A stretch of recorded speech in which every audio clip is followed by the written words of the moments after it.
Racist cops corner black woman. Her military dog took them down in seconds. You people think you can do whatever you want, huh?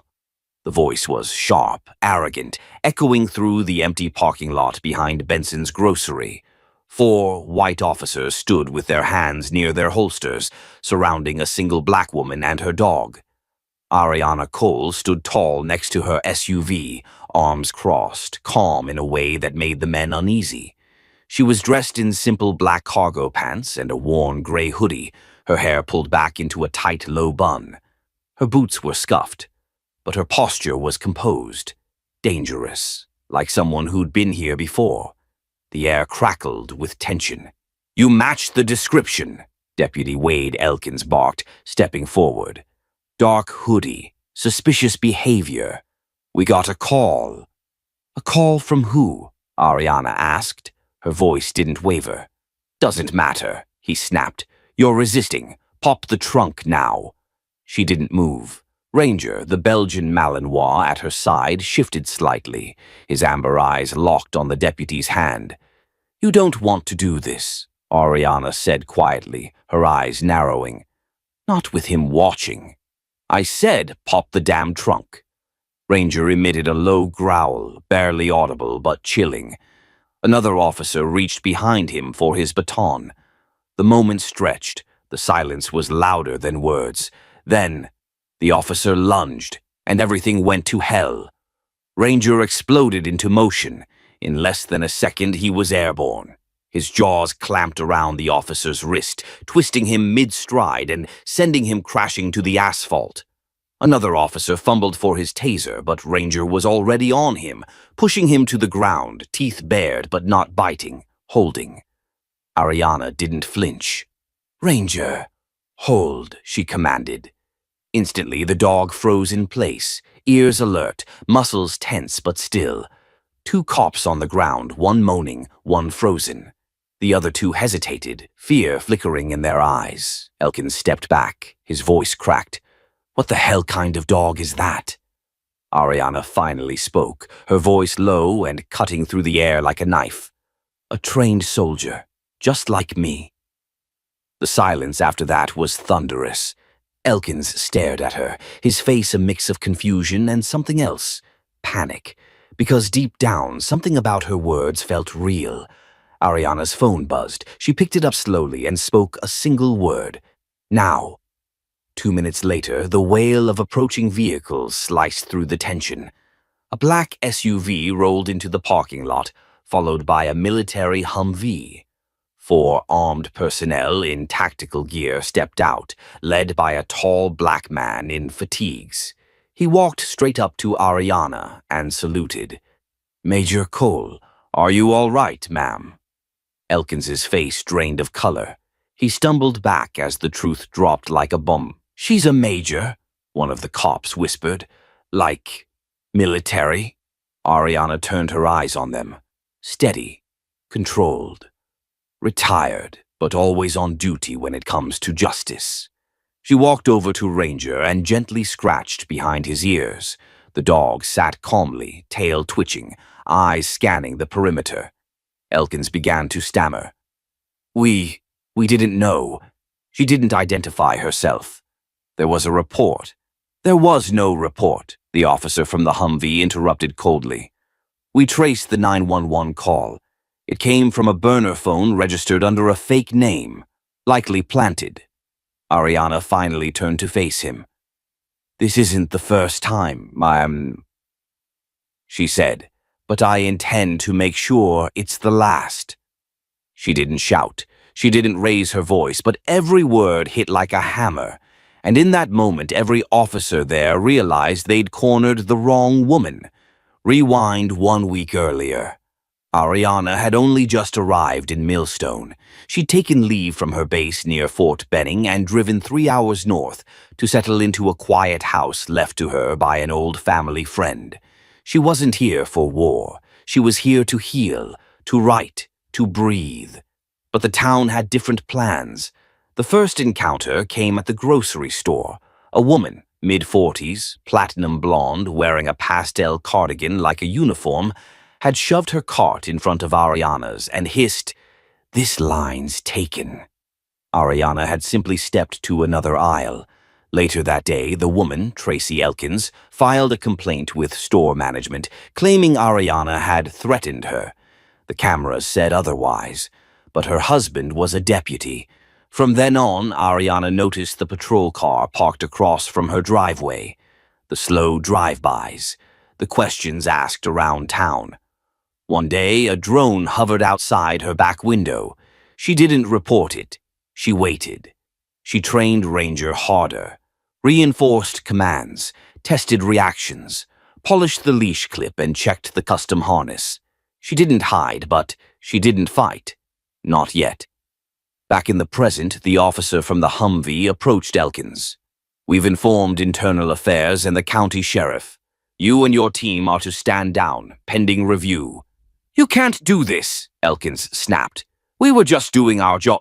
"No, you were abusing your badge," Ariana said, stepping forward. "And you're lucky this dog's more disciplined than you are." As the officers were escorted away, Ranger walked calmly beside Ariana, tail lifted high. People were gathering now, onlookers, phones raised, recording. One teenage girl whispered, "She's a soldier. With a war dog?" The rumor would spread fast. Ariana didn't care. She looked to the sky, sunlight cutting through the clouds, and whispered just loud enough for Ranger to hear. "This town's about to learn what justice looks like."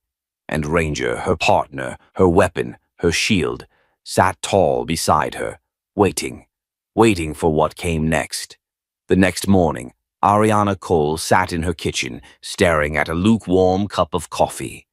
Sunlight filtered through the blinds, casting stripes across the table where a folder lay open. Crisp documents, photographs, and a list of names.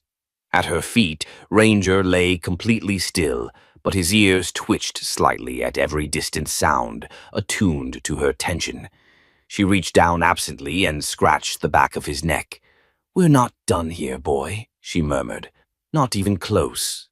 Outside, the town of Millstone bustled like nothing had happened. No one talked about the two officers who were taken away in military vehicles. No one mentioned the girl with the phone recording who mysteriously deleted her footage overnight. Everything had been smoothed over too fast, too cleanly. That's what bothered Ariana most.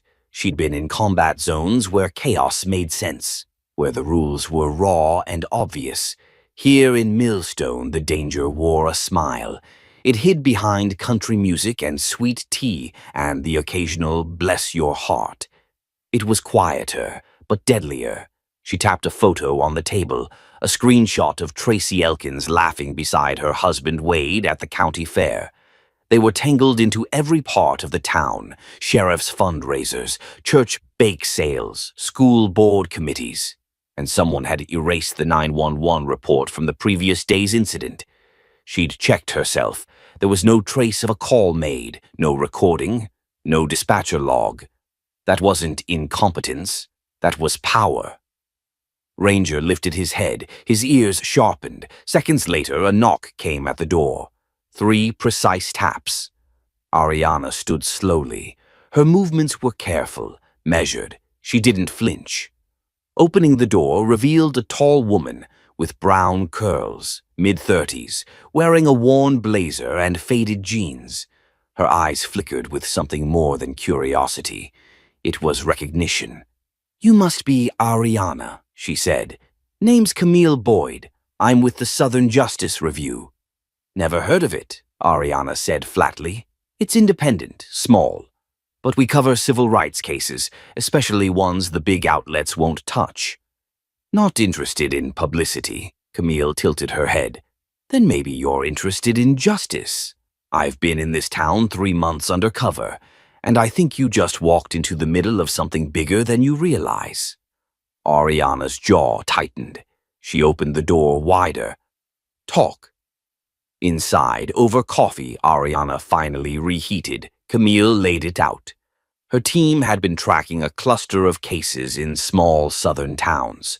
Towns where black families faced harassment, mysterious firings, property seizures, and sudden arrests, all of it buried under bureaucracy and insufficient evidence. "And Millstone?" Ariana asked. "Top of the list," Camille replied. "Elkins is the tip of the iceberg. There's a pattern of intimidation, false reports, even surveillance. And when someone fights back, they vanish." Camille nodded grimly.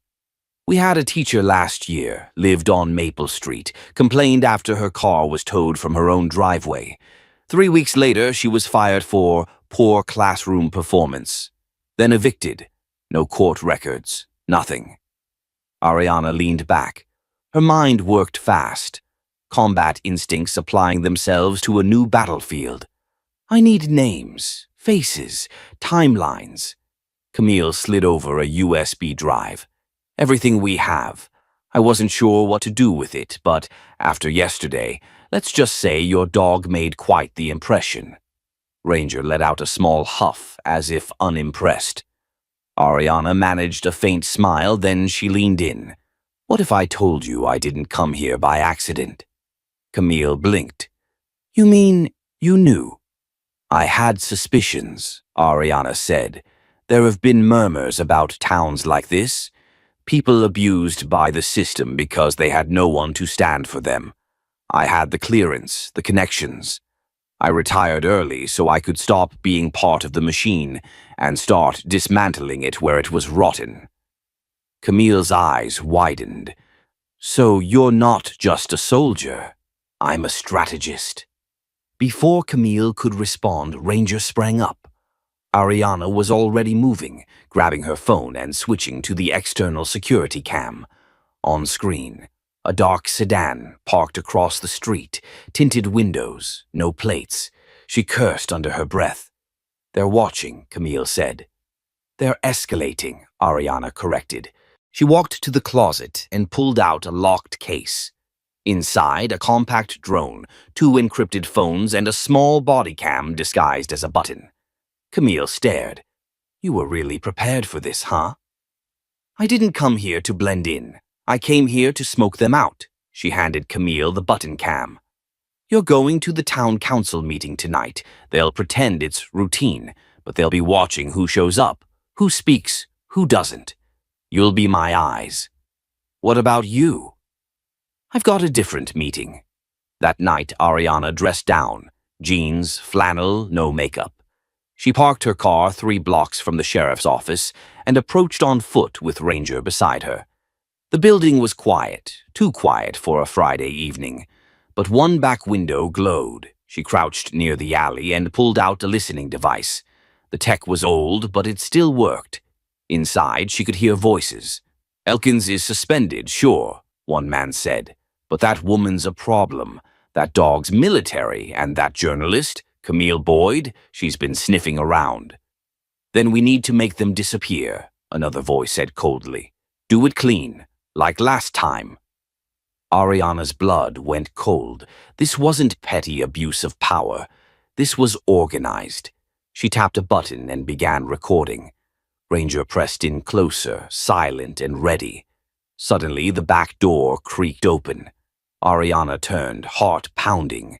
A young officer stepped out, barely more than a kid. But his face froze when he saw her. She didn't move. He glanced at her, then at Ranger, then back. "You shouldn't be here," he whispered. "Neither should you." He hesitated. His hand hovered over his weapon. Then, in a move that stunned Ariana, he dropped it, hands up. "I didn't sign up for this," he said. "They told me we were helping the community, but they're hiding things, hurting people." Ariana stared at him. "Then help me expose it." "I'll get you everything. Just promise me one thing." "What?" "When this blows up, protect my family." She nodded once. "You have my word." Back at home, Ariana uploaded the audio and cross-checked Camille's files. The puzzle was becoming a map, one she could finally navigate. Her phone buzzed. A new text, unknown number. It read, "You made a mistake coming here, Major. This town isn't yours to fix. Leave, or we'll fix it for you." She stared at the message, then at Ranger. "We're staying." The dog blinked once, then rested his head on her foot. The game had changed. Now it was war. Rain had begun to fall by midnight, a slow, rhythmic drizzle that coated the streets of Millstone in silver. But Ariana Cole wasn't asleep. She was in her garage with Ranger at her side, hunched over a digital map on her laptop, the glow of the screen casting hard shadows across her face. Every pin she dropped on the map connected to a name from Camille's files. Victims, whistleblowers, families displaced with no legal cause. The pattern was no longer just suspicious. It was deliberate, controlled, strategic, like a military operation. She leaned back, hands running through her short, tight curls, then looked down at Ranger, who sat poised, alert, never straying far. "You see it, don't you?" she whispered. "They've been cleaning house."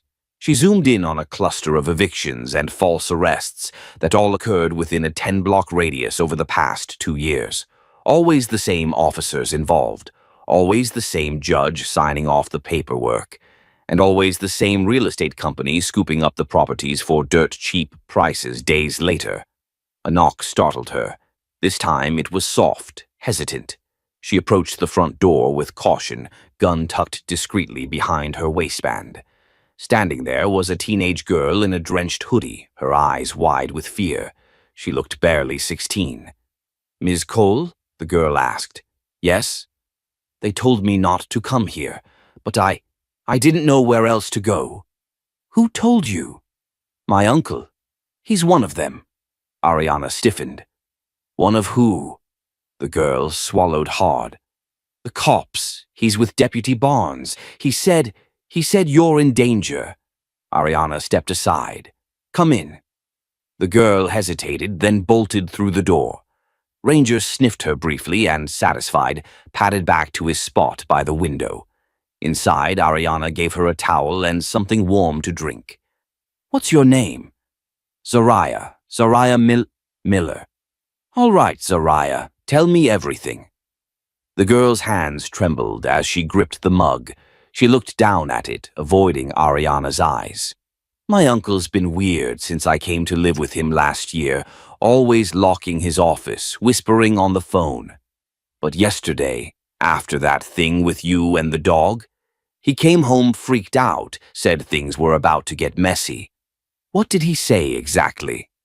"He said you embarrassed the wrong people, that they were going to make an example of you." Ariana frowned. "Did he say when?" Zariah nodded. "Tonight. He said it would look like a break-in. Said they were going to clean up loose ends. That's what he called it." Ariana's blood ran cold. It wasn't a warning. It was a countdown. She grabbed her phone and fired off a message to Camille.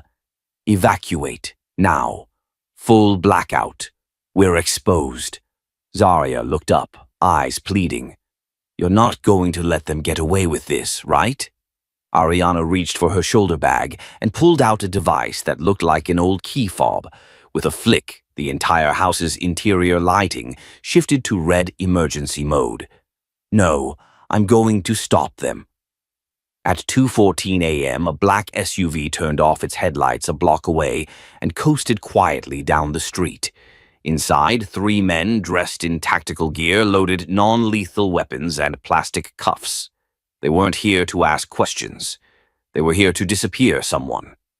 Inside the house, Ariana had killed all main power except security. The windows were locked down with magnetic bars she'd installed the day she moved in, just in case. She stood in the center of the living room, motionless, holding Ranger by his collar. The dog's muscles were taut, every sense sharpened. She whispered, 3, 2, 1. A crash echoed at the back of the house. A second later, the front door burst open. Ariana released Ranger. What followed wasn't chaos, it was precision. Ranger moved like a missile, straight for the first intruder, who never even got a word out before the dog slammed into his chest, knocking him flat. Screams followed as the other 2 tried to pivot, but Ariana had already moved. She stepped behind the couch, drew her sidearm, and fired a warning shot into the floor. "Face down!" Hands out, now! The second man lunged toward his belt. Ranger was faster. With a snarl that chilled the blood, the dog ripped into the man's forearm, sending his weapon skittering across the hardwood. The third man froze, hands trembling. I didn't sign up for this, he said. Ariana pointed the gun straight at him. No one ever thinks they do. She zip-tied them herself, then removed their masks. And there, staring up at her, bloodied and groaning, was Deputy Curtis Barnes. Ariana's voice was like ice. Should have stayed retired, huh? Barnes tried to speak, but she pressed a boot to his chest. Talk, he coughed. You're dead, Cole. This goes way beyond Millstone. Oh, I know, she replied. I just made it personal. Before dawn, Camille arrived in a borrowed car, stunned at the scene. You just took down a 3-man team. No, Ariana said. Ranger did. Soraya came out of the kitchen, her eyes tired but proud. Are we safe now? Ariana paused. No, but we're ahead, and sometimes that's enough. She turned to Camille. I want you to leak the footage of the break-in, but only parts of it. Blur faces, drop hints, let them know we see them. Camille frowned. Won't that make them angrier? Yes, Ariana said. That's the point. She handed Camille a flash drive. I need this in 3 hands by tomorrow morning. The FBI, a trusted journalist in D.C., and someone I used to know at the Pentagon. What's on it? Proof. Names. Dates. Financial trails.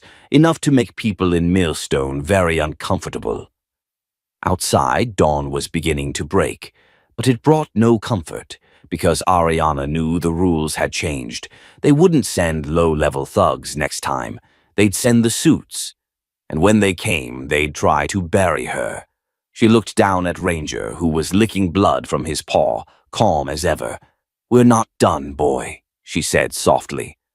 Ranger thumped his tail once. It was far from over. But for the first time, Ariana Cole had the upper hand. It was still early morning when Ariana parked outside a worn-down church on the outskirts of Millstone. The red brick building stood as a relic of another time, its cracked bell tower reaching toward a sky thick with low clouds. A faded banner above the entrance read, Mount Zion Community Center. All are welcome. Camille sat beside her, chewing the edge of her nail. You sure about this? She asked. Ariana nodded.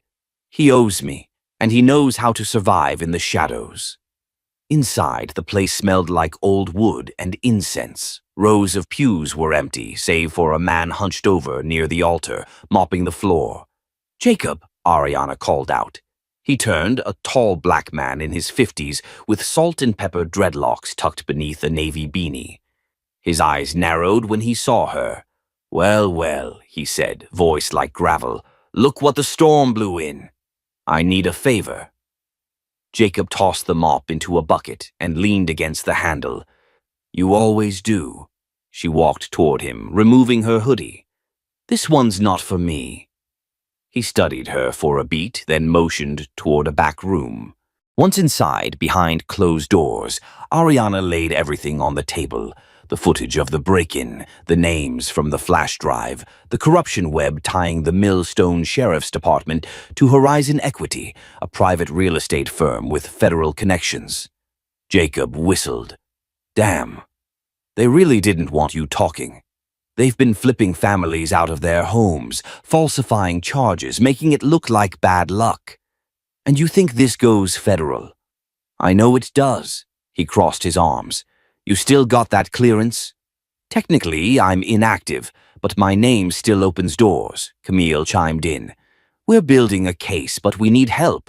Places to hide, eyes on the ground. If you know people... Jacob cut her off. I do. But this kind of war doesn't stay clean. Ariana met his gaze. It's never been clean. He nodded, then opened a drawer and handed her a key. What's this? Safe house. East End. No one touches it but me. Use it as long as you need. She squeezed his hand. Thank you. Jacob looked at her and said softly, "You always fought smarter than the rest of us, Ari, but be careful. They're not just cops. Not anymore." Later that day, back at the safe house, Ariana set up a corkboard across the living room wall. Pins, string, photos, receipts, court documents. It was beginning to look like a war map. Camille organized the files by category. Zarya monitored news feeds and police scanners. Ranger lay on the floor by the door, ears flicking every few seconds. Camille turned. "We need more witnesses, someone who can go on the record." "There is one," Ariana said, "but she'll never talk unless I show up in person." "Who?" "Judge Eleanor Pike." Camille blinked. "You mean the same judge who's been rubber-stamping all these evictions?" "She's been playing both sides for years. She used to be a reformer. Something changed." "Then why would she help us?" "Because I saved her son's life in Fallujah." That night, Ariana dressed in plain clothes, braided her hair tightly, and holstered her weapon under a denim jacket. Ranger would stay behind for this one. She didn't want to risk it if things went sideways. The courthouse parking lot was mostly empty when she pulled in. Judge Pike's car was parked in her reserved spot. Ariana entered through the side door using an old contractor badge that still scanned green. She found Eleanor Pike in her chambers, sipping tea, glasses perched low on her nose. When she looked up, her hand froze mid-air. "Ariana Cole, I thought you were dead." Ariana stepped forward. "Not yet." Eleanor stood, slow and cautious. "You shouldn't be here. Neither should you. Not with blood on your hands." Eleanor's jaw tightened. "You think I enjoy this? That I wanted to be part of this machine? I think you stopped caring." The judge looked away. "They threatened my family. They said my son would be next. You know what they're capable of." "Yes, that's why I'm coming for them." Eleanor hesitated, then sat down heavily. "What do you want? Testify or leak a statement, anything to prove you were coerced." "They'll destroy me." "They already have." For a moment, neither woman spoke. Finally, Eleanor reached into a locked drawer and pulled out a worn folder. "This has copies of memos, emails, orders I was forced to sign. I've kept records just in case. I always thought someone like you would come back." Ariana took it, heart pounding. "Thank you." Eleanor stood again, eyes glassy. "You better finish this, Cole. Don't leave it halfway." "I don't leave things undone." As Ariana turned to leave, Eleanor added, "They'll send someone for me when they realize I helped you. Just make sure it wasn't for nothing." Ariana paused at the door. "It won't be." At the safe house, Camille skimmed the documents with a stunned expression. "This is it. This is the smoking gun." Ariana nodded. "Then we leak it, but slow. Strategic." Zarya rushed in with a tablet. "You guys need to see this." On the screen was a breaking news segment. 3 deputies suspended after leaked body cam footage shows them forcibly entering a civilian home without a warrant. It was the clip Camille had leaked days earlier. "They're rattled," Ariana said. "Perfect." But just then, Camille's phone buzzed. She picked it up and froze. "What is it?" Ariana asked. Camille's voice was flat. "Jacob's place. It's gone. Fire. Whole blocks sealed." Ariana felt a cold knot form in her gut. They're sending a message. And it was clear now. This wasn't just about Millstone anymore. They were at war. And it was time the country saw it. The smoke hadn't even cleared from the ruins of Jacob's safe house when Ariana stood in front of it, her fists clenched at her sides. Charred brick, burnt beams, a twisted metal sign that used to read Mount Zion. Ranger growled low beside her. The big dog hadn't stopped pacing since they'd arrived. His hackles were up, nose twitching at the soot. Camille stepped next to her, eyes wide with grief. They didn't just burn it down, they made sure it looked like a warning. "They didn't expect we'd show up this fast," Ariana muttered. "They probably thought we'd back off." Ariana turned. Then they don't know who we are. Camille nodded slowly, but her voice cracked when she added, Jacob was the last link to this side of town. He held people together. They took that from us. No, Ariana said. They tried. Now we remind them who they're dealing with. She pulled out her phone and hit a contact labeled Commander Riley, Fort Warner. It rang once. A voice answered. Cole? I need access. Riley didn't hesitate. You've been off-grid, and now I'm back. 3 hours later, Ariana and Camille drove through the secured gates of Fort Warner. A military police officer saluted as they passed, and Ariana returned it without a word. Camille looked around in awe. Is this where you trained? No, Ariana replied. This is where I became dangerous. Inside the command center, Ariana met with a select group of former operatives and intelligence analysts. Men and women she'd once trained beside, trusted with her life. Riley, a lean white man with graying temples, clasped her shoulder tightly. You never show up unless it's about to get messy. It's already messy, she replied. I need your comms team, and I need to borrow one of the deep ops rooms. He gestured her through. Go to war, then. Inside the ops room, screens lined the walls. Camille's hands shook slightly as she sat at the console, logging into secured feeds. Zoraya's voice came through the encrypted call line. We've got movement. The sheriff's department is bringing in private contractors. Ariana narrowed her eyes. They're escalating. More than that, Zoraya continued. They're clearing people out of South Ridge by force. Evictions, no warrants. 2 schools already closed. They're trying to smoke out every witness. Ariana looked at Camille. Pull up Horizon Equity's database. What are we looking for? Their movement pattern, where they'll strike next. Within minutes, Camille had a heat map up. Property seizures were clustering in low-income black neighborhoods. A pattern emerged. Block-by-block displacement, masked under legal jargon and false charges. They're creating a vacuum, Ariana said, making it look like the community left by choice. Which means we've got hours before they hit the West End. She stood. We're not going to let that happen. That night, under the cover of darkness, Ariana drove alone into South Ridge. Ranger sat in the back seat, calm but alert. She wore tactical gear, a bulletproof vest under her jacket. She wasn't just investigating anymore. She was intercepting. 3 black SUVs were already parked on Lincoln Street, headlights off. She parked down the block, slipped out quietly, and signaled Ranger to heel. They crept through alleyways until Ariana spotted the contractors. 6 men, fully armed, dragging families out of a duplex at gunpoint. A mother screamed as one of them shoved her teenage son against the hood of a car. Ariana raised her voice. You've got 5 seconds to back off. The men turned, startled. Who the hell are you? One snapped. I'm the nightmare your boss forgot to plan for. They moved toward her, cocky, guns still raised. Ariana tapped her thigh. Ranger.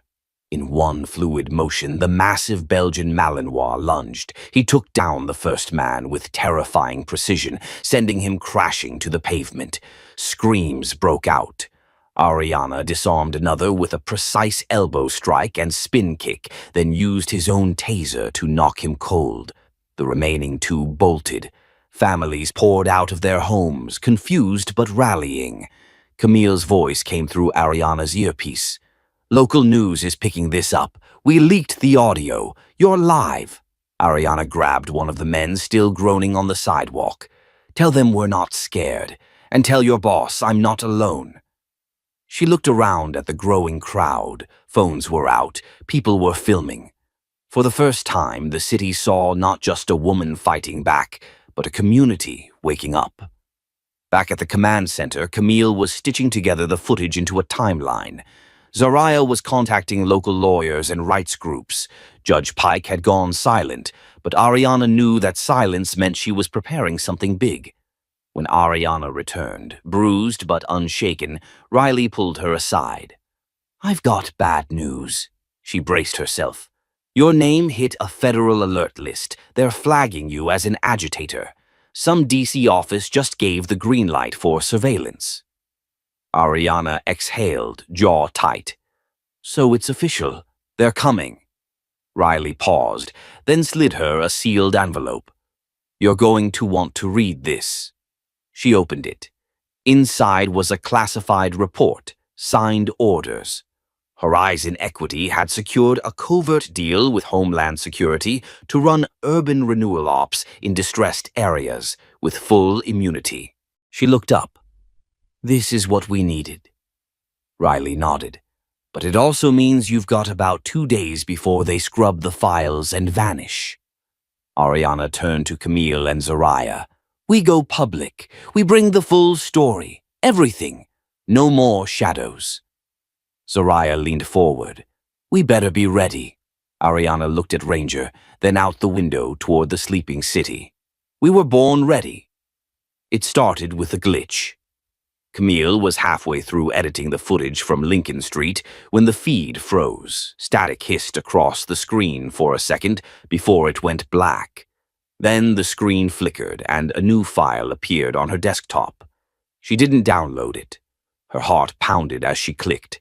A live camera feed opened, grainy, low light, time-stamped 5 minutes earlier. The image showed a man in a dark hoodie slipping into an underground parking garage. Behind him, 2 figures followed silently. One of them had a badge clipped to his belt. Riley, Camille whispered, her throat dry. He was being followed. She scrambled for her headset and punched into the encrypted channel. Ariana, we've got a problem. Someone's following Riley. I think he's compromised. Ariana, already suiting up for a field interview with Channel 9, stopped mid-step. How recent? 5 minutes. Feed came through our server like someone wanted us to see it. Ariana's stomach turned. This wasn't just surveillance. It was a message. I'm going after him. Zoraya, listening in, cut in. You sure that's not bait? They could be luring you out. Then I'll bite. The underground parking lot beneath the courthouse was dead silent. Ariana moved in low and fast, Ranger at her side. The red glow of exit lights bounced off the cement columns, casting long shadows across the floor. She didn't call out for Riley. If he was here, he'd know to stay hidden, but it was too quiet. Then she saw it. A black SUV, back door hanging open, the driver's side window shattered, a smudge of blood on the steering wheel, and Riley's ID badge tossed on the ground like trash. She dropped beside it, inspecting the floor. Faint boot marks. Someone had been dragged toward the far stairwell. A sudden clang echoed behind her. She spun. Too late. A heavy baton came down across her back. She grunted in pain, rolled to the side, and came up swinging. Her fist connected with a masked man's jaw. Ranger launched forward, tackling another, sending both sprawling into a concrete pillar. A third assailant came from the shadows, gun raised. Ariana dove behind the SUV as bullets tore through the windshield. Glass exploded around her. She rolled, reached for her boot holster, and fired once. The man screamed, clutching his leg. She didn't wait. She moved in, disarmed him, and pressed her knee into his chest. Who sent you? He spit blood and laughed. Doesn't matter. You're too late. She froze. Where's Riley? He coughed. Already on his way to Fort Delta. You know what that means? Her pulse dropped. Fort Delta was a black site, off the books. No records, no rights. If Riley was taken there, they weren't just planning to silence him. They were planning to erase him. She leaned in closer. You just made a huge mistake. Then she knocked him out cold. Back at the command center, Camille pulled up everything she could on Fort Delta. It wasn't even marked on the official military grid. But Ariana knew it existed. She'd helped shut it down 5 years ago, or so she thought. Zoraya ran a facial match on the masked men Ariana had taken down. One result came back flagged. A former CIA paramilitary operative listed MIA. Camille's hands trembled. They're using ghost assets. They're rebuilding the program, Ariana muttered. Private contracts, off-grid operations, weaponizing cities like ours for test runs. She paced the room, adrenaline burning through her.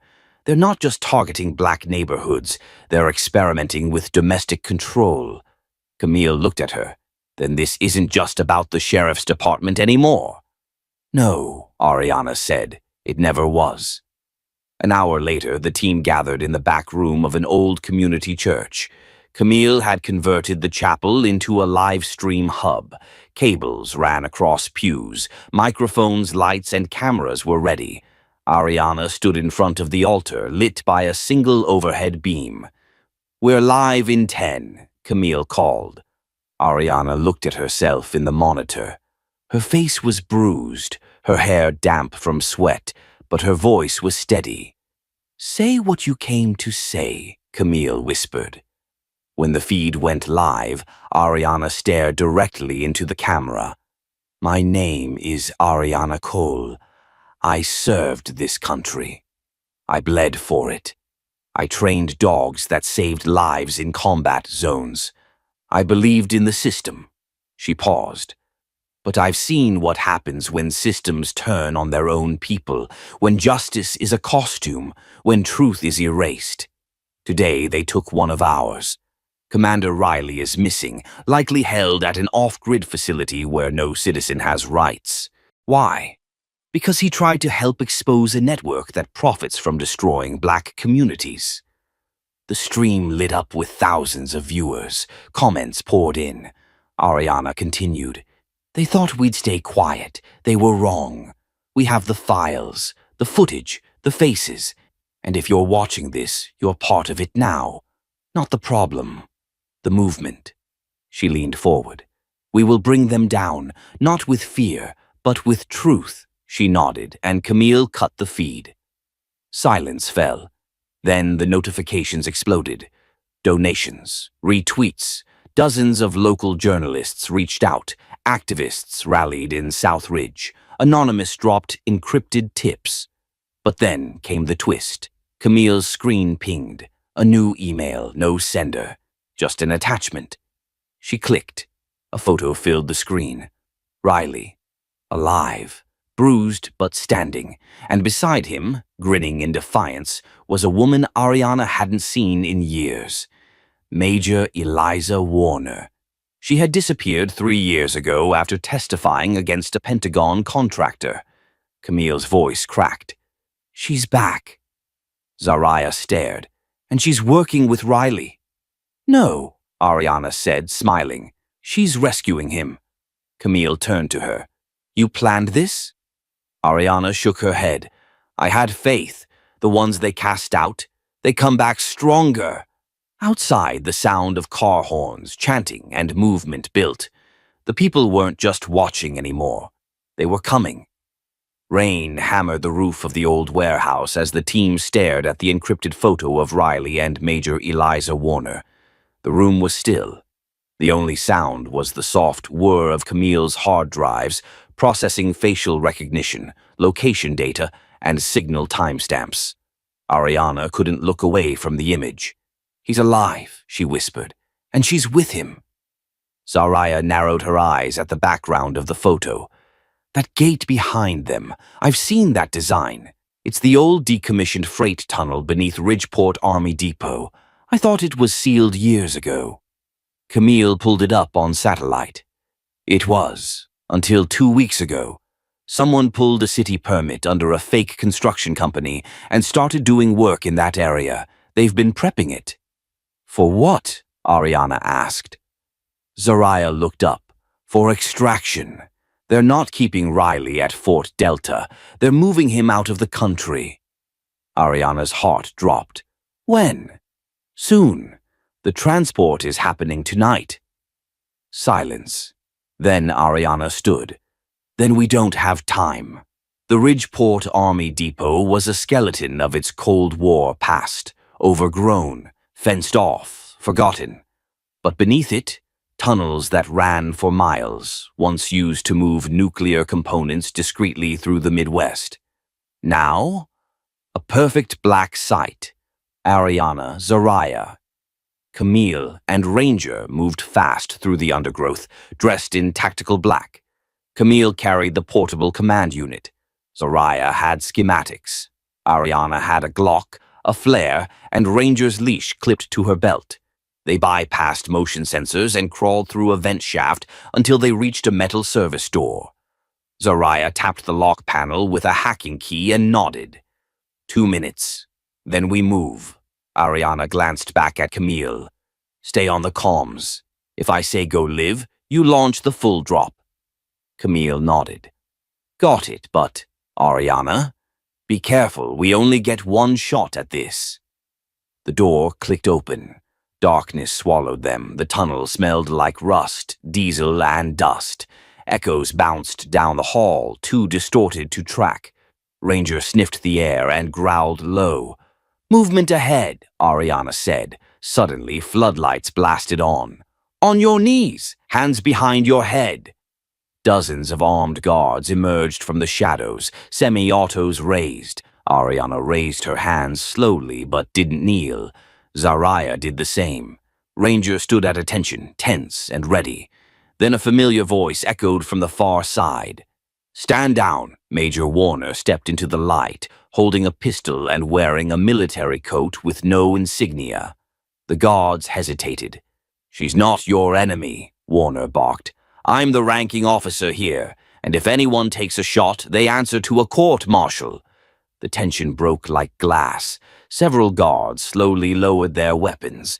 One of them, a younger man with a nervous twitch, said, We were told to shoot intruders on sight. And I'm telling you, Warner said, they're not intruders. They're the reason we're getting out of here alive. Minutes later, inside a makeshift operations room, Riley stood, bruised but alive, sipping water. You look like hell, Ariana said. Riley grinned weakly. You should see the other guy. Major Warner leaned against a metal table, arms crossed. They used me, Ariana. After I testified, they fake-killed me and pulled me into a ghost project called Echo Rift. My choice was to vanish or be erased for real. I've been undercover ever since. Ariana stared at her.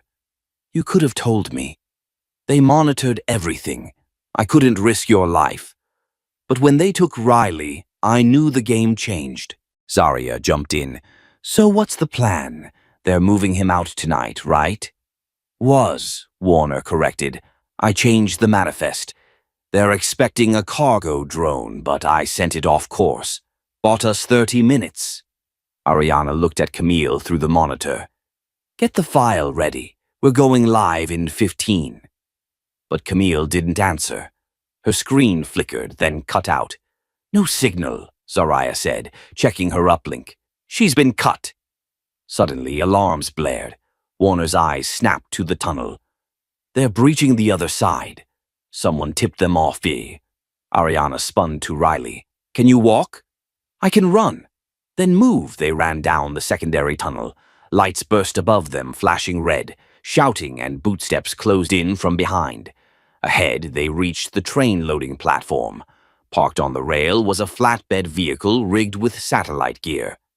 Get on, Warner shouted. As the vehicle started to move, a figure stepped from the side corridor. Sheriff Danvers. Face calm, hands behind his back, like he'd been waiting all along. You think this ends with a live stream, he said calmly. You think people care about facts? They care about fear, and I own that currency. Ariana didn't flinch. Not anymore. Danvers pulled a remote from his pocket. I blow this tunnel, no one walks out. Warner raised her gun. You won't make it out either. Danvers smiled. That's the beauty of it. Ranger growled beside Ariana, but before Danvers could press the button, the power grid surged, lights flickered. Then all the screens on the walls blinked to life. Camille's voice came through, steady and furious. You want fear? Let's talk about yours. One by one, footage played. Body cam clips, financial records, surveillance of Danvers meeting with private military contractors, evidence of abuse, racketeering, illegal raids, planted drugs. The guards behind Danvers froze. "You want to blow this tunnel, Sheriff?" Camille's voice asked. "Then you better do it quick, because the whole country is watching." Danvers looked around. The red dot of a sniper laser appeared on his chest. He dropped the remote. The guards lowered their weapons, and Riley, breathless, said, "Now that's how you cut the head off a snake." Ariana looked at Warner. "We're not done yet." She turned to Ranger. "Let's go finish this." Rain washed the blood and dust off Ariana's boots as she stood outside the federal courthouse, the morning sun rising behind the steps. News vans lined the block. Reporters buzzed around, their lenses trained on the marble facade. Inside, Sheriff Danvers sat handcuffed at the defense table, his eyes hollow. Gone was the smugness, the cold authority. In its place, only silence and shame. The courtroom buzzed with tension. Ariana sat beside Riley, who was in uniform now, his name cleared and his rank reinstated. On his chest, the silver star gleamed, not for the battle that nearly killed him, but for surviving the system that tried to bury him. Judge Monroe looked over the rim of his glasses. "Sheriff Daniel T. Danvers, you have been found guilty of conspiracy, obstruction of justice, unlawful surveillance, unlawful detention, and abuse of power under the color of law. The sentence of this court is as follows." Ariana reached for Riley's hand and squeezed it. Ranger lay by her feet, calm but alert. Life imprisonment without the possibility of parole. Gasps filled the courtroom. Some cheered softly, others wept. Danvers didn't move. He stared blankly ahead, his power shattered in a single morning broadcast that Camille had detonated across every screen in the country. What he thought would bury his enemies had become his own undoing. Outside, the crowd erupted into applause as Danvers was led away. Protesters who once feared retaliation now stood tall, holding up signs. "Truth matters. We saw it all, and justice isn't optional." Ariana stepped down the courthouse steps and was immediately met by a swarm of cameras and microphones. "Miss James, how did you manage to gather the evidence? What's next for you and Riley?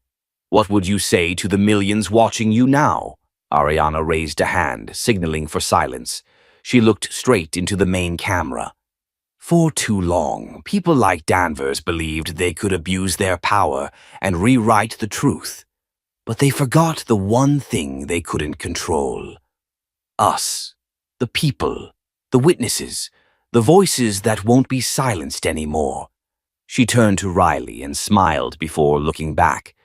This fight was never just about one man. It's about all of us, standing up when it's hardest, believing in each other when it matters most, and protecting the truth when it's under attack. I didn't win this alone. I had backup. She looked down at Ranger, who perked his ears proudly and added, "And sometimes your backup has 4 legs and a bite stronger than your fear." The crowd laughed, tension melting into admiration. She continued, "If you've ever felt powerless, like no one's listening, I want you to know, your voice can shake the ground, your story matters, and if you don't tell it, someone else might try to erase it." The camera zoomed in. "And if this story moved you, if you believe in justice, in truth, in people rising when they're pushed down, then share this story. Subscribe to the channel. Help us shine a light where others want to keep us in the dark." Riley stepped forward, lifting a hand in salute to the crowd. Camille's voice buzzed in Ariana's earpiece, teasing, "You two are trending again. You're either going to be heroes or trouble magnets forever." Zoraya's voice came next, dry and amused. "I vote both." Later that night, Ariana sat on her apartment's rooftop, overlooking Ridgeport's skyline. Riley strummed a quiet melody on his guitar beside her. Ranger lay curled between them. Lights from the city blinked like stars. "You know," Ariana said, her voice soft, "when this all started, I thought I was just saving a dog." Riley looked at her. "You did more than that," she smiled. Turns out the dog saved me too. They sat in silence. Then, from her phone, Camille's face appeared. We've got emails flooding in. Stories, testimonies, people who've been silenced for years. They're ready to speak up. Ariana nodded. Then we listen. And just like that, the mission wasn't over. It was only beginning. If you felt something reading this, if you saw a piece of yourself or someone you love in this story, don't let it end here. Subscribe to our channel, share this story, and stand with those who dare to speak the truth when it's easiest to stay silent. Your voice has power. Let's use it together.